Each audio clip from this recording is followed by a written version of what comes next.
welcome to Spoiler Piece Theater, the podcast that doesn't give a shit about spoilers. We just want to talk about the movies. My name is Megan Kearns. I write film reviews for Edge Media Network. My pronouns are she, her, and I'm a member of the Boston Online Film Critics Association. My name is Dave Riedel. I write about movies. My pronouns are he, him, and I'm a member of the Boston Online Film Critics Association also. And my name is Evan Crean. My pronouns are he, him, co-chair of the Boston Online Film Critics Association and co-author of your 80s movie guide to better living. Indeed you are. Yes, you are. This is true. I cannot tell you how excited I am, gentlemen, because we've got the gang back together. Woohoo! Getting the band back together. That's yeah, right. we do. Yeah. I know this is the first time in 4 weeks in a month. I don't know. The past 3 episodes, we have not all been together. So it's been wild. So I'm very excited. Yeah. We're all here. We're all here. Woohoo. Mhm. And we're here to talk about some movies, as always. I have missed you guys. I missed you guys so much, but the episodes were I great. miss you too. Aw, Thank thanks. you. Miss you too. Thank you. I know.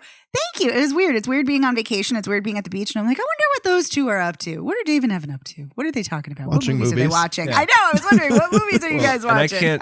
I don't know how far into the last episode you got, but it's like, wherever Megan is, she said, I was like, well, I know where Megan I is, heard but I'm not that. going to say it on the show. I was like, because it was such a strange thing to say. It's like, how can you not know where your co-host is, dummy? You know, I know, right? I wanted to correct that instantly. But I loved it because I appreciate you respecting my privacy. Good. Even though I did post on Instagram where I was. But, Yeah, well, but still, I appreciate it. I appreciate it nonetheless. But yes, I was in sunny Florida having a ball on the beach. It was great. Loved it. Cool. So, but I'm very happy to be back and talking about movies, which is what we're going to be talking about on this episode. Of course, we have 3 movies to talk about. We are going to be talking about Emergency, Firestarter, and Hold Your Fire. These are all different movies, and yet they all somehow have same thematic titles. But before we get into that, we want to point you over to our Patreon. This week, as we do every week, we do bonus episodes for our patrons for $5 a month. You get access to them. And this week, we talk about the 1990 classic rom-com, Pretty Woman. And we have such a great conversation about it. So if you're a patron, go check it out. And if you're not a patron, consider joining so you get to listen to it. yeah, it was a lively conversation. I'm just going to throw that in. More lively than this response. I still have a touch of the 19, everybody. So, you know, hey, 19. That's what they should have called it. Hey, 19. Hey, 19. Wow. Hey, we just sang on the show. How long has it been? Yes. Actually, Evan, you might have sung like last week or 2 weeks ago. I don't remember, but. Yeah, I think so. Right. So we're going to kick things off with Firestarter because Evan and I were the two who saw it. And this is a remake of the 1984 film. It's also adapted from the Stephen King novel, the 1980 novel. And it's directed by Keith Thomas, who also did The Vigil. Written by Scott Teems. Stars Ryan Kiera Armstrong as the protagonist, Charlie, who is a pyrokinetic girl because her parents have, one is telepathic, one is telekinetic, due to college experiments being injected with an experimental drug by a government organization. And it also stars Zac Efron, Sidney Lemon, and Michael Grey Eyes. Hold on. I just want to ask the team, that description, could there be any more Stephen King description of an early 80s Stephen King story than that? No. That's amazing. No, never. None at all. It's screaming 80s King. Mm-hmm. All right. So, Evan, what did you think of this? Overall, I really liked this movie. What? It's yeah. I'm so It's not perfect. I'm so sorry. I have was some surprised. criticisms. I respect that they tried to tell this story in 90 minutes. Like, I respect that they were like, let's try and tell this story in 90 minutes. Because it feels like there is a lot that they left out. And that's like that. The flip side of that is that, like, okay, it for me, it moved. but it also felt like they could have done more with the story. It felt like there were just things that were missing in their attempt to be brief. This actually, Keith Thomas has talked about how this is probably the first of a trilogy. So, or it might continue. So gotcha. That's probably a reason why you're sensing that. All right. Well, it did feel a little rough around the edges in that way. I thought the lead performance was terrible. Oh my God, it's atrocious. It's abysmal. The performances in this, I think, are wildly inconsistent in terms of quality. Yes. Like Zac Efron, Michael Grey Eyes. Can we just put him in everything? Yes. I love him. He is wonderful, and I agree with you. He's just such a delight. He's such a great actor. Love him. Yeah. I loved him on Fear the Walking Dead, and I'm like, please bring his character back. I want him back on the show because he's so freaking good. If you want to see him on a show, he's great on Rutherford Falls, which is coming back for season 2. Oh, sweet. I'll definitely need to check that out. What was I going sorry, I lost my train of thought on Michael Grey. The acting is wildly uneven. Yeah, wildly uneven. The woman who plays like the head of whatever this, secret organization is, I thought her performance I thought was terrible. Oh, that's Gloria Rubin. I know, it's sad because she was good on ER.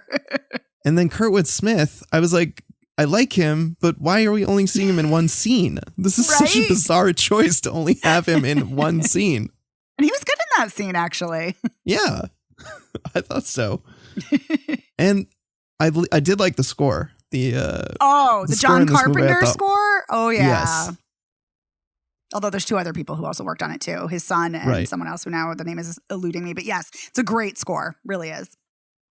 So I feel like there were some things that I did enjoy about this and some things I didn't enjoy. It felt like kind of a mixed bag. Like overall to me, I think I liked it, but there's definitely some flaws, but I'm going to guess that you did not like this at all based on your initial reaction to me saying I like this. Evan, I'm so sorry. I feel so rude and horrible. I just was so shocked. I'm a very excitable person in case y'all haven't noticed. And sometimes my reactions get the best of me. And yeah, no, I despised this. I thought this was a hot flaming pile of garbage. I thought this was an absolute dumpster fire. I was bored to tears. I thought this was such a difficult film to get through. I thought Ryan Kiera Armstrong's performance was, as I said, abysmal and atrocious. It's one of the worst child performances I've ever seen. And so bad. It's so bad. Zac Efron I do like, and he's fine in it. Sydney Lemon, who plays the mom, she's fine in it. Kurtwood Smith is really good in that one scene. And yeah, Michael Grey Eyes is really good too. I think he imbues the character Rainbird, which is interesting because in the 1984 original film, it's played by George C. Scott. And it's like, why are you fucking casting a white person to play an indigenous person? It's disgusting. So thankfully they cast an actual indigenous person to play a Native American in this film. But yeah, but Michael Grey Eyes does a really good job imbuing the character with a real complexity regarding that he's a tortured soul, and he's also been experimented on, which is a change from the book, I believe the book, but also definitely the 1984 film. But yeah, but it's an interesting, his depiction is interesting. But yeah, the dialogue is abysmal. It's so bad. It's terrible. The fact that Charlie, she's 11 years old. The protagonist says, "Liar, liar, pants on fire" before emitting a fireball is just so ghastly and like, who the fuck wrote this? A 5-year-old? Oh. Like, oh my God. It's so I know bad. I didn't see this, but that's inexcusable. Right? Like, it's terrible. And there are multiple examples of that. There's just so much egregiously bad dialogue. And it's just, I don't know what's happening. And I think the cinematography is incredibly murky. The lighting palette is awful. I think you said murky, actually, and I think that's why it stuck out to me. The lighting palette is and the color palette is so blah until they get to the end when it's like the final climactic showdown in the shop. And then it's like purples and golds and reds to clearly evoke fire, like shades of fire. But I just didn't care at that point because I'm like, I'm so fucking bored by this time. And the characters are not characters. There is no character development. There are no personalities except possibly Michael Grey Eyes' character. But even that's a stretch. Like, I think this movie is awful. And I was really pissed off and sad because Keith Thomas, we love The Vigil. The Vigil was so good. Such a unique Jewish horror film. So good. It was moving. It was compelling. It was great. Really creepy. So I had high expectations for this film. And the premise, I mean, I didn't like the 1984 film with Drew Barrymore. It's trash too. But I had high hopes because I was like, okay, here's a good filmmaker. And this is such a great premise. Like the fact that it's a girl with really powerful powers. That's ridiculous, but powerful powers in pyrokinesis and telekinesis. And she is embracing her rage. She is using her powers to, ultimately right wrongs against this awful organization who want to pursue her and kidnap her and weaponize her body. And I wrote this on Twitter, like this has such, and in my review actually, this has such implications or could be such an allegory for what's going on right now with abortion bans across the country and racism and transphobic laws across the country. Like it has so much resonance, and yet it squanders its really incredible premise, and it does nothing with any of those things. And so the only good thing is the John Carpenter score and casting Michael Grey Eyes. It's so unfortunate. So I absolutely despised this. But I'm glad you enjoyed it. And I mean that. I'm dead serious. I am glad. No, I know. Yeah, because I wish I could have enjoyed it because I didn't. Yeah, I'm glad you mentioned the cinematography. I don't think I mentioned it before, but I remember tweeting about it and using the word murky. So maybe that's that's what I saw. Yes. But yeah, it looks like garbage. It's so it really hard does. to see anything. Yep. It's just so drab. And the effects look so cheap. Yeah. They look so cheesy and cheap. It's ridiculous. It's not good. It's not good. Wow. I'm sorry I missed it. I've never seen the Drew Barrymore version. Now I feel like I need to see it at least. You don't. Oh, it's an experience. The one I would not recommend. But it's pretty bad. I agree with you that there was, opportunities. There were opportunities here to offer social commentary that feels relevant to what's going on right now. And there's none of that's here. No. We've plenty of other stories have, I feel like, drawn inspiration from this too. Like most noticeably, Stranger Things, like the main character is basically this character. Yeah, but 100%. It's such a bummer that they don't do anything interesting. And then also I was just looking back on my notes and I'm just like, we got violence against animals too. Like we don't. Oh my God, the cat. The Yeah. cat. The poor cat is set on fire. Why? Right. I wrote about that in my review too. I'm like, why? This adds absolutely nothing. It's just graphic for the sake of being graphic. It's just gross. It is gross. It's disgusting and it pissed me off.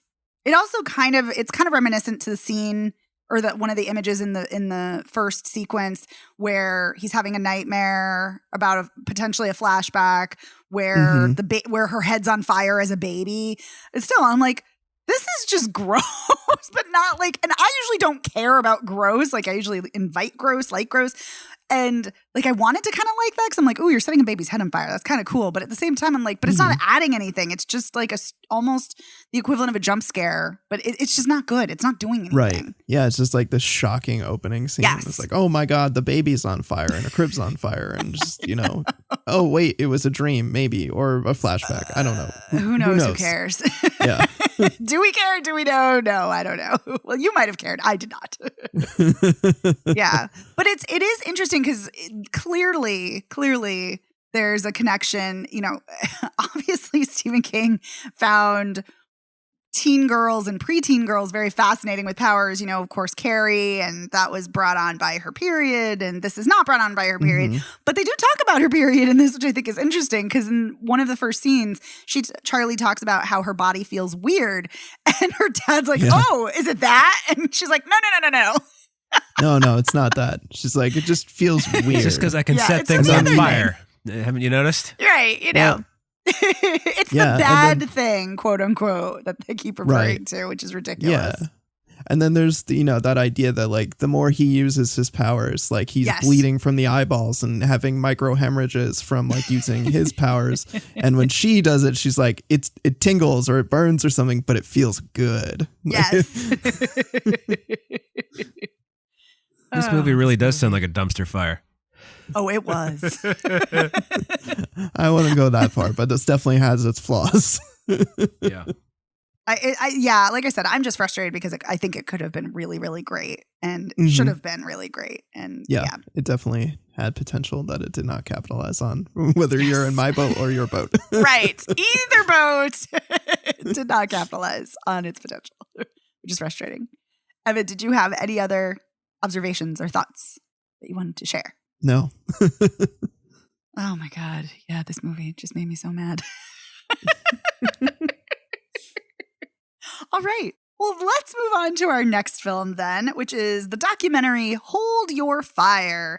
It is written, directed, shot, edited, and produced by Stefan Forbes. And this premiered at TIFF in 2021. And does anyone want to give the summary? If not, I can certainly do it, of course. I don't have it in front of me. Sorry. I actually don't either. No. That's why I'm asking. Oh, no, it's fine. I'll do it. It's I was unprepared. I apologize. no worries. So here's the IMDb, as we all love.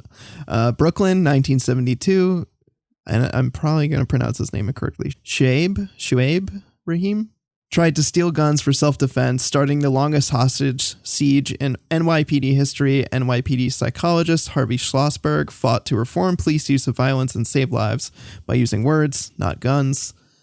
So, yeah. There's a robbery. No problem. There's a robbery. These guys go to a sporting goods store to steal guns for self-defense. Long story short on that is that they are Muslim, and in their neighborhood, they are being bullied and oppressed by the Nation of Islam. So for those that don't know, these are separate groups, religious groups. And so they're trying to get guns so they can just kind of defend themselves. And then while they're there, the alarm is tripped. The cops show up. The cops start shooting, they start shooting back, and now all of a sudden we're stuck in a hostage situation that goes on for 40-something hours? It goes on more than a full day. And, there's a cop that's killed in the shootout, and, there's people in the NYPD that, just want to go in there, business as usual, let's just take them all out. Any innocent people in there be damned. And then, there's people like there are people like Dr. Schlossberg who were like, why don't we do this more tactfully? And why don't we actually try and talk to these people and negotiate with them and make sure that we're not just massacring everybody in there and people are coming out alive? So yeah, that's, I think, a more complete picture. Yes, I think that is. Yeah. So Dave, since we haven't heard too much from you yet, what did you think of this film? I thought this is really well done. I thought that the I can't remember the two men who committed the robbery who are featured so prominently in the documentary. I can't remember their names. I thought that they were very compelling on camera, and I think this movie's strength is that it shows the so-called criminals, if you want to call them that, shows a really gives a nuanced portrayal of them. Mm-hmm. And the cops, except for was his name Harvey? I know his last name is Schlossberg. Was his first name Harvey? I don't remember. Yes. Harvey. Mm-hmm. The one who wanted to, revolutionize and did try to revolutionize hostage negotiation. I think it's interesting that so many of the cops just come across as bastards, which, I've made my feelings about police known on this show. Oh, I'll never forget the time I got pulled over doing 55 and a 55 because I had New York plates in Massachusetts. Anyway, that's another story for another time. I just, I had a really hard time, and this is my fault. This is my problem, whatever. I had a really hard time listening to any of those police and not wanting to, well, I'm sure you can imagine what I'm thinking. So, yes, I don't want to hear, I don't want any law enforcement people to hear this show and come after me. So, I mean, at the end when the guy, I can't remember, whoever's talking to him off camera, one of the producers, the director or something like that says, should these men be forgiven for holding up the store? and for the death of that police officer, by the way, who no one knows how that guy died. Never found the bullet fragments, nothing. Have no idea what projectile killed him. It's with the possibility of friendly fire included. Right. I was going to say that could have been from another cop. Oh, right. And the filmmakers, I think, make that clear. Yeah, they do. Yeah. But, it's the last 5 or 10 minutes of the documentary, and they ask the guy, I can't remember which one it is. I think he's the one who became like a captain. It's like, do you forgive whomever? He's like, well, I think God should forgive. I'm paraphrasing. I think God should forgive him, but I don't forgive him. It's like, just fuck off. Yeah. Just fuck the fuck off. I thought the same thing. Mm-hmm. You fucking blue wall. Anyway, so I can't say anything else. So it's a good documentary. Glad I saw it. But it just made me so furious in some parts, which I think might be the point. But, Yeah. I think it is. I definitely think that's the point. Although I would disagree in saying this is a good documentary. I think the subject of the documentary is fascinating. This idea that this incident, helped spawn hostage negotiation both within the NYPD and as part of like a national thing that police started doing instead of just going in and killing people in these situations. But I just don't think they do a very good job telling the story. This movie is very unfocused. It feels so long. It's an hour and a half. I remember pausing at some point a half hour in, and I couldn't believe there was an hour left. It's just so disjointed in the way it tells its story. And, to what your point, Dave, we just have to sit there and listen to these cops espouse their fucking white supremacist, horse shit ideas. And it's interesting to see that juxtaposed. I mean, there's literally a scene in the documentary where you see cops gearing up to go, I think, into Attica and kill the prisoners, chanting white power before they go in there to kill them. You are correct. Yep. And so it's an interesting juxtaposition to have them saying these like horrible things and often misrepresenting the situation, and have the counterpoint of the people who are actually there, holding these people hostage and being able to refute things that they were saying. But it just feels like way too much energy of this documentary is just letting them talk and say frustrating things instead of focusing on the hostage negotiation itself. Like, what were people saying? What was the breakdown of, like, this could have been a riveting documentary. And if we're going to talk about this being a revolutionary thing, show us what happened. Talk about what conversations happened behind the scenes that eventually got them to surrender or got them to release hostages, or, give me more of that, because, clearly Dr. Schlossberg had this, incredible impact. So why not get more into his philosophies and these ideas that he, the end of the film says he went and trained the FBI and trained hundreds of thousands of cops. They also note that they didn't really use a lot of his stuff, and that's why they're still terrible. Yeah. Well, why would they want to? They're right and everybody else is wrong. So exactly. Yeah. Yeah. Megan? Evan, I am so glad you said that, because I did not like this documentary at all for the exact same reasons. I agree that it is a very fascinating topic, and to look at the inception of hostage negotiation and the mental health of police is briefly discussed. And it's funny you talk about the juxtaposition. I literally had that in my notes, the juxtaposition through the editing of the statements by the Black Muslim hostage takers, talking about how they knew that the cops didn't care about the situation because they were clearly confusing and didn't know the differences between different Muslim groups. And yet that is completely the very next scene. We see an incredibly racist white cop who says, and I quote, "I think we overdefine racism as something bad, when in reality, we just want to be with our own kind. Yeah, you had the slavery, but think of how great America is. Why don't you go fuck yourself with that racist white supremacist bullshit, you fucking asshole?" That is so disgusting. That really is. And it just was I was incensed. And again, I think, Dave, to your point, you are supposed to be incensed. Yeah. However, the problem is that not everyone is going to be incensed watching that. I think Black people are going to be incensed. Brown people are going to be incensed, possibly. And I don't want to assume everyone's a monolith. But I think many people of color who have faced police brutality and racism and discrimination certainly will be pissed. I think there are certainly white people, because we are all white and we are all outraged by this and disgusted.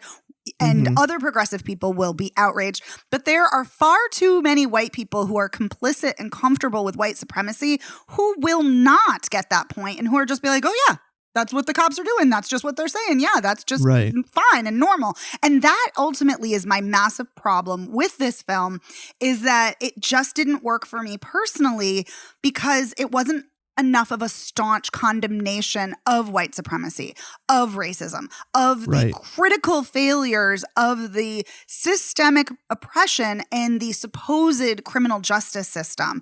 And those elements are there. They're mentioned, they're kind of hinted at, they're intimated, but it never really makes that strong enough of a point. And that really, really is my problem. And like I said, it is there because there's a woman who says holding your fire is what negotiation is about.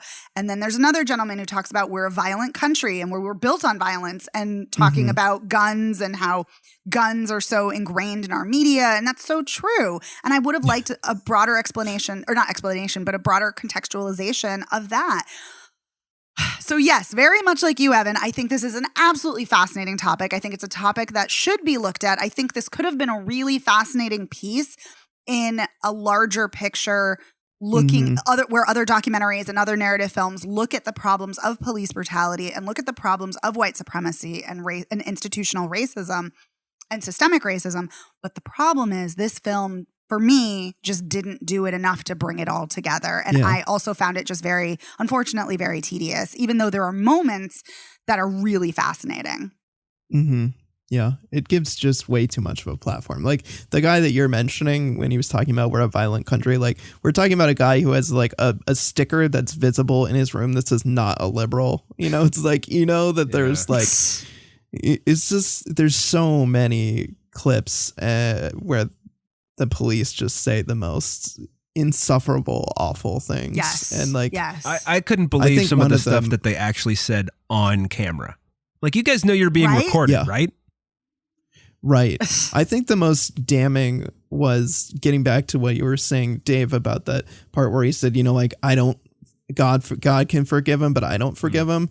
And it, like, to me, it hones in this problem, like this systemic issue I think we have with policing in our country, where cops, they treat each other like they're part of some special club where their lives are more valuable than other people. Yes. And he says something to the effect of like, he killed a cop, so I can't forgive him. And it's like, it's so indicative to me of the larger issue that cops see another cop's life as inherently more valuable just because that person was a cop. And so therefore we must be angrier. We must be less likely to forgive someone else when, you know, again, like we said, we don't know who killed that cop. We don't even know if it was friendly fire. No. Like, no one knows. Your job is supposed to be to protect and serve. And that's what they, you know, love to say. We're protecting and serving, but you're not protecting and serving anyone when you think that you and your life is more valuable than the people around you. I'm so glad you said that, Evan, because it reminds me of the way I was raised. I was raised in a very, very, very conservative home. And that was something that I was taught, was that the worst thing you can do, or one of the worst things, is to kill a cop. And not kill a person, kill a cop. And that is the kind of rhetoric that is seen, that we must have respect for police. And I'm fine with that if we have equal respect for everyone, but that's not the case. And this documentary, very to its credit, it very clearly shows that there are numerous cops who were involved in this who did not give a shit at all about de-escalating or helping anything. And it's also very clear, and it's unfortunately very relevant to today because we've had so many mass shootings recently. I mean, we always have mass shootings, which is disgusting and tragic. But we've had many recently, And so often, cops are very able to de-escalate when the terrorist is a white person who is armed, but not when it's an unarmed Black person, and then they just shoot. And it's like, what the hell? What, like, you clearly pick and choose. Why can't you always de-escalate? The one thing I will say that one of the cops said that I do think is correct, but I don't think they meant it. I don't think I liked it in the way that they meant it. But they were talking about how, well, we're not social workers. No, you're not. And that's the problem. And that's so often why people talk about defunding police, because we need social workers. Yeah. We need mental health care professionals to go into most of these situations rather than police forces. And so that guy was probably saying it in a very different way than what I was thinking. But I do agree. At least he acknowledged, there are problems that are not necessarily intended for police. I just wish we had much more robust mental health care and social services going on to address these issues. Yeah. That reminds me of this documentary. I don't know if either of you seen it, called Ernie and Joe. It's about these cops who they're part of their own special unit where they just deal with these types of like mental health situations, and they go in there to de-escalate with the like utmost goal to make sure that no one gets hurt. And like you see them show up at scenes where like, someone's like ready to jump off a bridge, and then it's like they're there. And it's like there was another situation where someone was having like a mental health episode breakdown. I don't know, however you want to describe it. And like everyone there, the cops are just like, itchy trigger fingers, and they're just like ready to gun this person down for literally nothing. And they step in and they're like, whoa, guys, let's bring this down. There's nothing actually really happening here. We do not need to shoot somebody. And so I think, if we had more people like that, maybe we could, you know what I mean? Yes, like, yes. Or cops more broadly trained in their techniques. And I know those two guys try to train a lot of other cops in their de-escalation. Nonviolent de-escalation. There's only two of them. Yeah. We need something. Something's got to change. It's like either we need to, put more social workers out there, or people need to actually get the training they need to de-escalate without just going straight to their gun. Yeah. Right. And that's the thing. Like I've had this conversation with people who are very pro-police because they have family members who are in police force, or, or just they just support the police. And I get it. I get why, of course. But at the same time, it's not just that it's not just about individual bad cops, which I think is the problem. It's a systemic wide issue, and we need to reckon with it, just like we need to reckon with our racist country. This is a white supremacist nation, and we need to reckon that. And so I think nothing is going to change until we reckon with all of our systemic issues. And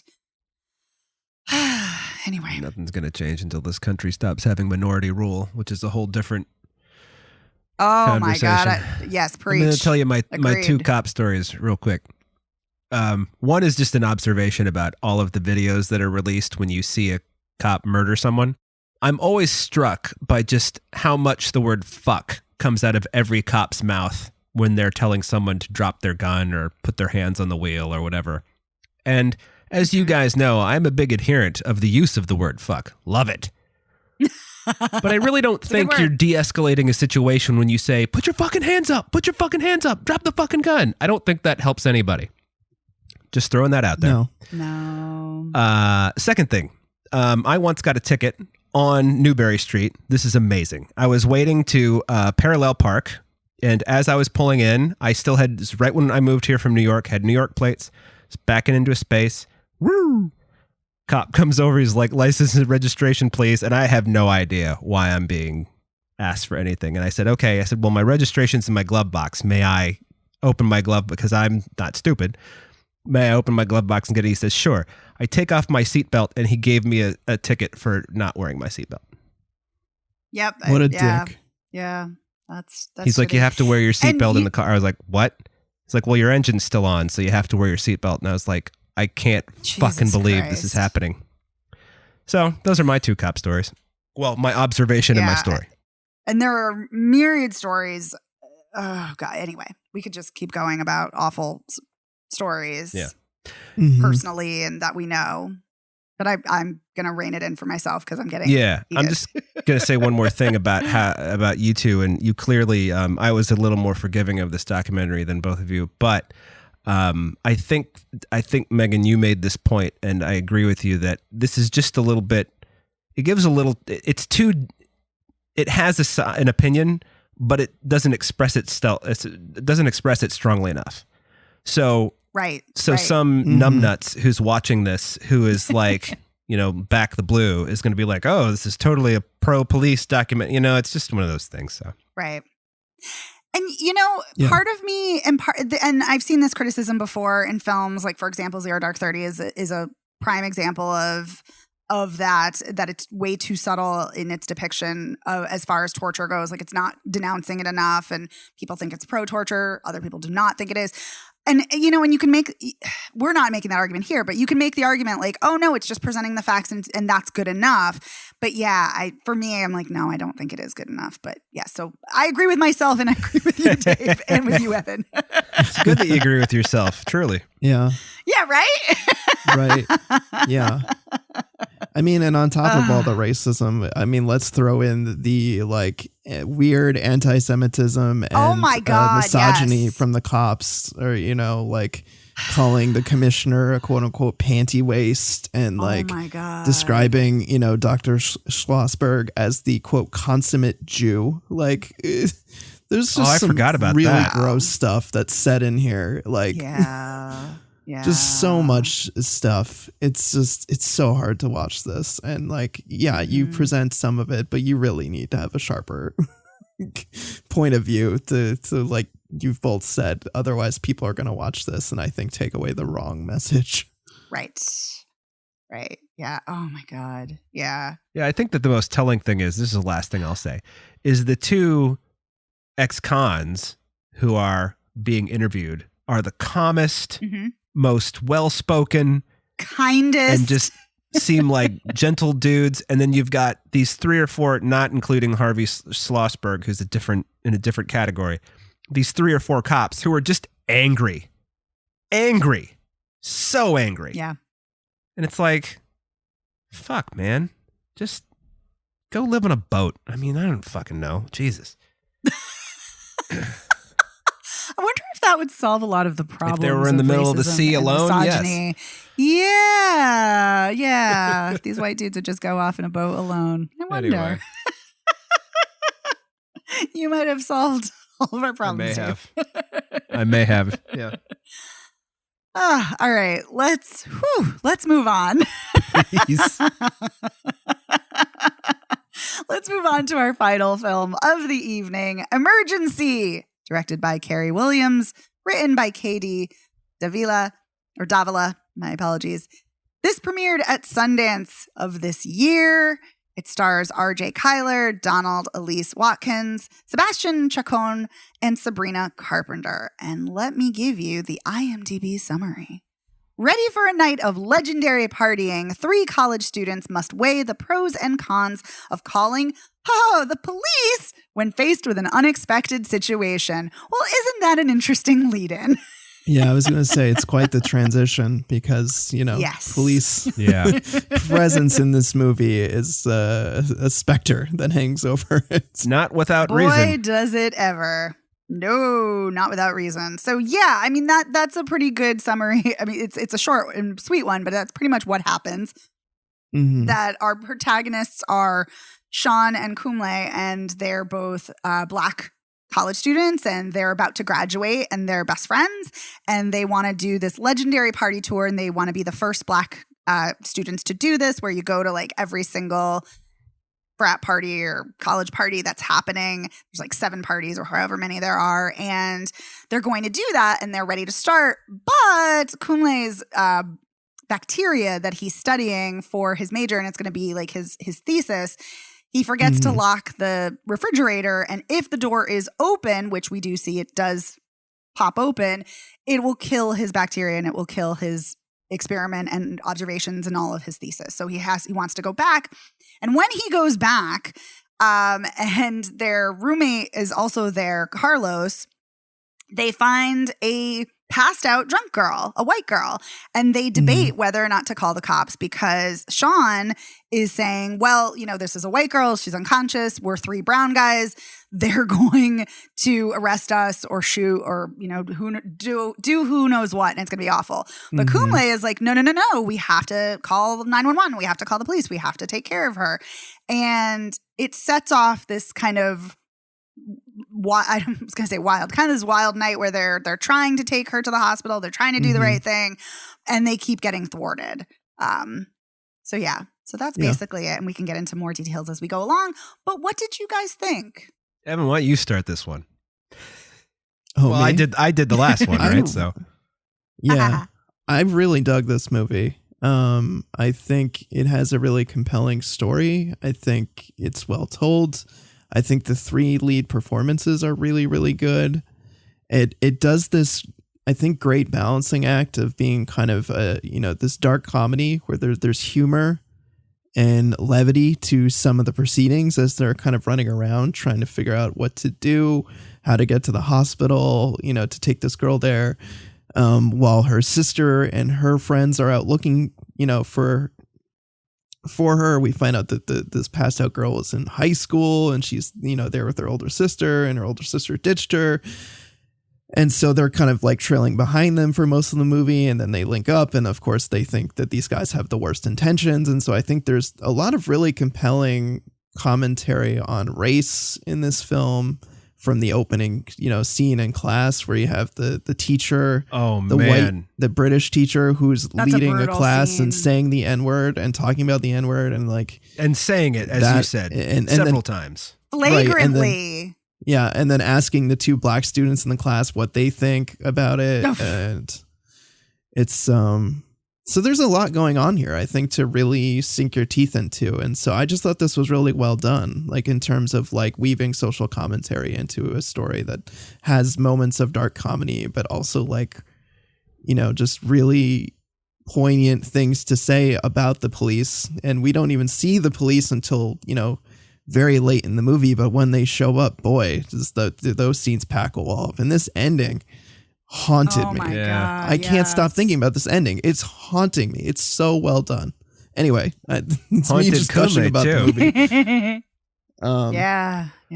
So, Dave, what did you? Oh, sorry, Evan. Keep going. Dug it.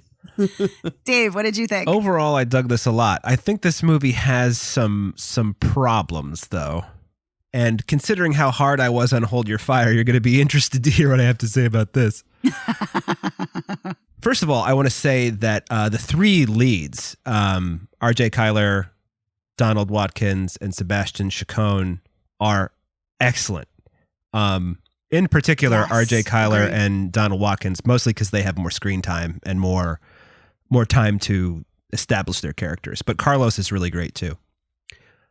I love Carlos. Carlos is just Carlos is it's kind of funny because you think that Sean, R.J. Kyler, is going to be the comic relief, but Carlos is really the comic relief, as it turns out. So this is one of those things where it's like, I mean, both of the Kunle and Sean are both correct. I mean, well, why shouldn't we call the cops? Well, because they might blow our heads off. I mean, 2 very makes a lot of sense. Both of you make a lot of sense. But the way that the movie's made, when there's those couple of scenes where, first of all, the older sister is shitty. She's just kind of a shitty character. I mean, she's a shitty person, but she's also a shitty character because she exists only to be the racist fulcrum. I mean, right. Which you need if you're going to tell this story, I think. And I don't know how I would do it differently or how anybody could do it differently. But it just seems like she's put in there to make everything worse, which is her function, and it does work, or that's how it works. But also there are... I know how you could have made it better. Go ahead. No, I was just going to say, I know. I was just going to say, I think if you fleshed out her character a tad more, sure. I think that it still would have worked, like if we learned a little bit more about her, but that's it. But yes, but please continue. She's more concerned with saving her own ass. She's concerned about her sister in an existential way, but she's also concerned that she's going to get in very serious trouble for bringing an underage kid to a college party.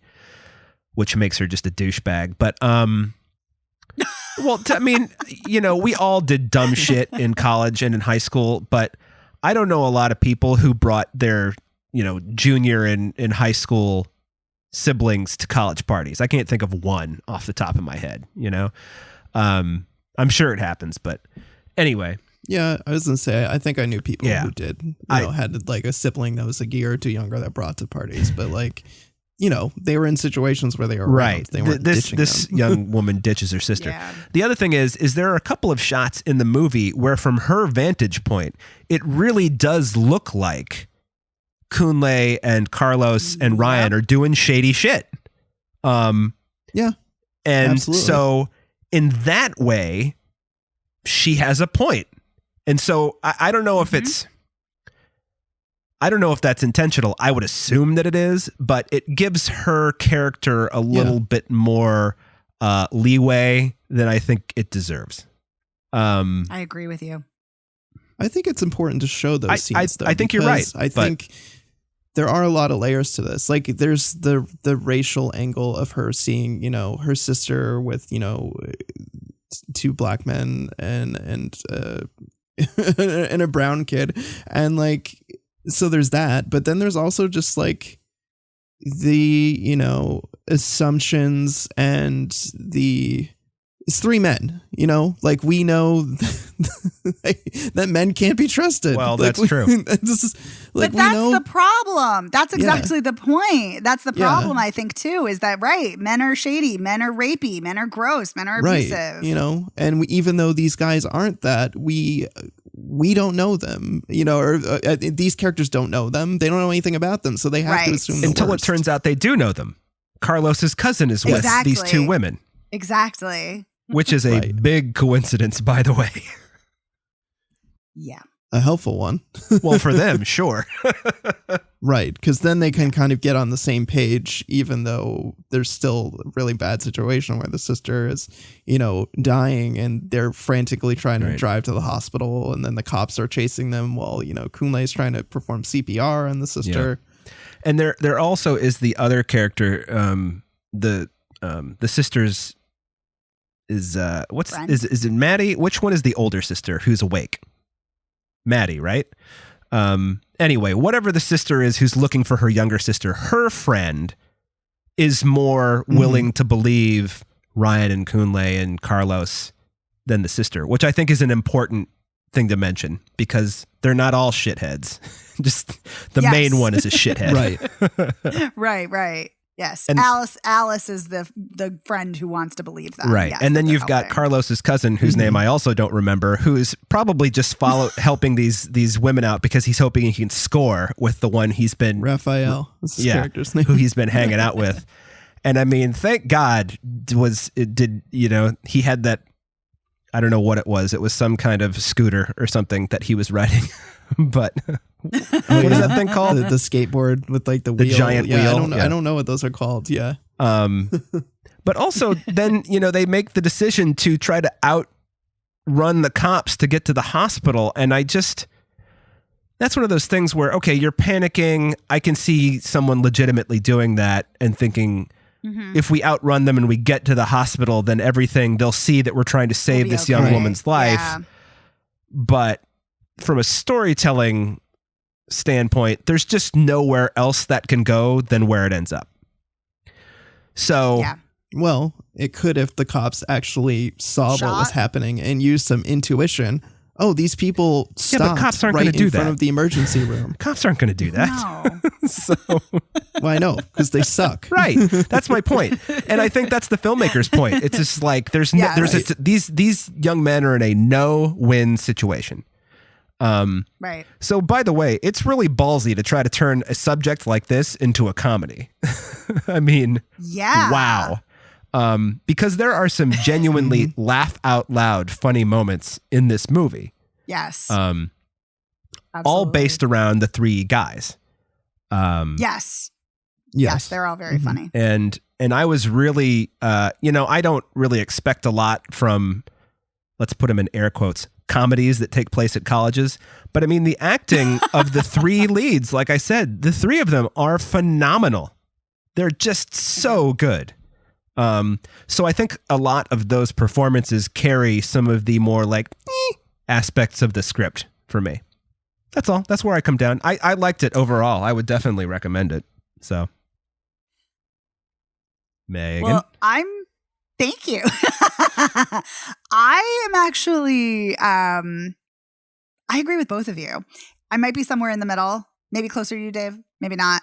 Because I definitely love the 3 lead performances, like both of you. I think those 3 lead performances, the film wouldn't work without their camaraderie and those emotional performances. And I do agree with you, Dave. There's some issues with the writing narratively, but some of the dialogue is, I think, really well done. Oh, yeah. Like the conversations that Sean and Kunle are having about race are incredibly well done because Sean has had very different experiences where he's had family members shot by police and he's been called the N-word. And Kunle says, no, I've never been called the N-word except online, but never to my face. And he is leading a different existence and a different life. Yeah. And Sean often calls him an Oreo because he's black on the outside, white on the inside, which is clearly offensive to Kunle. But so their conversations are really good. And I think their rapport is really great. I think this has such a strong opening. That scene with the teacher is horrifying. Oh my and God. It's so well so done. Uncomfortable. Mm-hmm. So uncomfortable. And I think the ending is really fantastic too. And I want to talk about that in just a second. I think what doesn't work for me is the middle. I think it kind of doesn't really go anywhere. And I think you're right, Dave, that it's kind of written like there's only one way for it to go, which is kind of fine in a way because there's an inevitability to it. You know it's happening, you know it's coming, and you dread it. But also, I wish there had kind of been a little bit more. So for me, the beginning is really strong, the ending is really strong, and I wish the middle had been a little bit stronger. But performances are great. It is really funny, and I don't always laugh out loud in comedies, and I definitely did here, especially RJ Kyler and guy who plays Carlos. Really, both of them are really fantastic comedically. I like at the end when Maddie, the older sister, is reading her apology to Kunle. Oh, yeah. And she is centering herself, that she's working on herself, and he very quietly and slowly closes the door because he doesn't want to hear her bullshit. And I love that. I think that's very telling. I think it was incredibly well done because it could have gone to a really schmaltzy territory where he has this whole speech, telling her off. And I just think that doing it wordlessly like that was just perfect. I think it spoke volumes. And then she's not deterred though. Final. She's going to leave it in the mailbox, remember? I know. She's like, I'm going to leave it in the mailbox. I know. That is funny. The final shot of Kunle's face after he's laughing, playing Jenga, having a great time with his friends, of his tense, scared face because he hears police sirens is so haunting and so disturbing. And I think that is also exceptionally well done because you see Sean looking at him because Sean knows exactly why he is frozen. And he clearly will have this trauma for the rest of his life and it will just reverberate. And it's so sad. And I keep thinking about Kunle being arrested on the ground, and he's like shoved on the ground with a gun on his head, and he's like, I was just trying to help. And he's just saying that over and over and over like a mantra, and it's just terrifying because he was like trying to save this girl's life, and because he's black, he's immediately assumed to be the villain there, and it's just it's gutting. It's so gutting, and I think this film does that exceptionally well. I was just like, I knew where it was going, so I was just kind of bummed out. Like he's there inside the minivan, the door is open behind him, he's still trying to perform CPR on the girl, and then the cop is right behind him pointing a gun at his head and drags him out. And like it's really a miracle that this girl survives because the cops waste so much time throwing them on the ground and roughing them up and not showing any sense of urgency to get her to the paramedics, that it's a miracle that she survived. And it's just like, it's just so emblematic of the police. They're just so focused on like getting the quote unquote bad guy without even really realizing the most important thing in this scenario. And at that point, even Maddie and Alice are screaming, no, they're trying to help. My sister is the one who needs help. They're trying to help her. She needs a doctor or whatever. They're clearly like. Right. And they're just not even listening. No. No, because I didn't give a shit. But that is a hell of a scene. And then the follow up to that, when they make it back to the lab and Kunle's checking on his samples to make sure they're okay, because Sean has gone back and he's slept in front of the fridge to keep it closed. Yeah. So sweet. And they have this like really emotional conversation where they both just kind of bare their souls about, Kunle tells him about what happened and how, it traumatized him, and saying like, no, you were totally right before, like it should have known this was going to happen. I should have listened to you. And then, so Sean is sad. like, no, like you tried your best. You did your thing. And like, they talk about their friendship, and it's a really incredible scene to see these characters all be so vulnerable with each other and like, end up, sobbing in each other's arms basically. And it's just, I just thought that was all so well acted and so well done. And then to, like we said, see the ending where, Kunle is hearing the sirens and seeing his face just change. Oh my God. Oof. Hit me like a ton of bricks. Yeah. Yeah. Yeah. I have to credit better parenting that Gen Xers do than baby boomers did, for the two of them to be able to have such an open, honest, heartfelt conversation and not worry about somebody calling them a name. Because, as someone who was raised in the 70s and 80s, you didn't have conversations like that with people. Jesus Christ. Unless you get your ass kicked. Yikes. Well, you know how shitty kids, I mean, I'm sure kids are still shitty, but you know how shitty kids were, like when we were growing up. Jesus. Yes, I do. Very homophobic. If Right. you showed I any mean, I think vulnerability or emotions, Yeah. yes. Yeah. You're just making me think of the scene where, Carlos is saying we shouldn't call each other pussies. Yeah. I love We shouldn't use language like that. Yes. He's like, it's misogynist. Pussies are and strong. Yeah. They are strong. They give birth. Thank you. He's like, actually, we should be talking about wieners. We should call each other wieners. Yeah, or I loved cowards. It was great. Or coward Yes. wieners or whatever it is that they Yes. start calling each other. And then I think one of them says bitch or something, and he's like, oh, and Carlos is like, oh no, that's bad too. And I'm like, yes, Carlos is the hero of this film. Thank you, Carlos. Mm-hmm. It was great. He was there with his fanny pack and his granola bar, which I love that Sean eventually accepts that granola bar because he's hungry, even though he keeps saying, I swear to God, if he offers me his granola bar one more time. I love that Carlos loves the solar system and wears solar system clothing, has a fanny pack, and has granola bars in it. I think it's great. Mm-hmm. Yeah, it's interesting thinking about the writing, and I know Dave, you and I were kind of talking about the narrative issues, but at the same time, I think I think the writing is really sharply done in the dialogue, and I think it's also really well done in the character development and the way the characters are written. So yeah, so I actually really I like the writing more. Yeah. As we're talking about it, I'm realizing how much I like the writing and the acting. And yeah, anyway, this was good. I enjoyed this a lot. Well, I don't know if enjoyed is the right word because it's also really difficult to watch, but it also is enjoyable too. So it is. It's a really deft balance of Yes. dark comedy and social commentary. Yes. It really, like you said before, Megan, like great ending, great beginning. It's just like, you may have some issues with the middle, but you can agree that like start and finish, it just starts and ends on very compelling notes. Absolutely. Yeah. Absolutely. Yeah.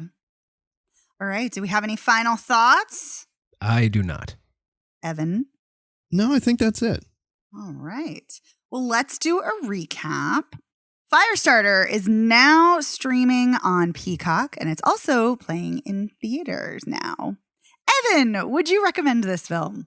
Yes, but I would say you should be seeing it on Peacock and don't waste your time or money getting to the theater to see it. It is fine on the small screen. And I would say do not waste your time at all. Even watching it on Peacock, this is just a hard pass.